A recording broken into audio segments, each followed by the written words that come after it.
என்னங்க? என்னம்மா? பக்கத்து வீட்டுல இருந்து பிரியாணி கொடுத்துருக்காங்க. என்னது? கிறிஸ்மஸ் பிரியாணியா? ஆமாங்க. ஒன் கேக்கும் இருக்கா? ஆமாங்க. ஒரு 5 நிமிஷம் இந்த வேலையை மட்டும் முடிச்சுட்டு வந்துடுறேன். சரிங்க, சீக்கிரம் வாங்க. பேசாம கேக்கையும் பிரியாணி ஒரு புடி பிடிச்சிட வேண்டியதான். யாருக்கும் கொடுக்கூடாது. 5 minutes later. அப்பாடா, இந்த ஐடி கம்பெனியில் வேலை செஞ்சா தொல்லை பண்ணுறாங்கப்பா. போய் பிரியாணியும் கேக்கையும் சாப்பிடுவோம். என்னடா அது, எலும்பு மட்டும்தான் இருக்கு. சரி, கேக்குனாவது சாப்பிடுவோம். கேக் கேக்கா காணும். யார் சாப்பிட்டுருப்பாங்க?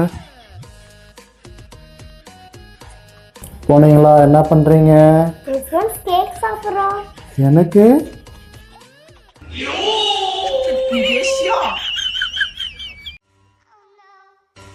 எனக்கு தரலையா? எல்லாத்தையும் காலி பண்ணிட்டீங்களா?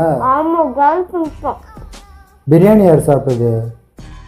நீங்களே காலி பண்ணிட்டீங்களா? ஆமா, பிரியாணி நாங்களே காலி பண்ணிட்டோம்.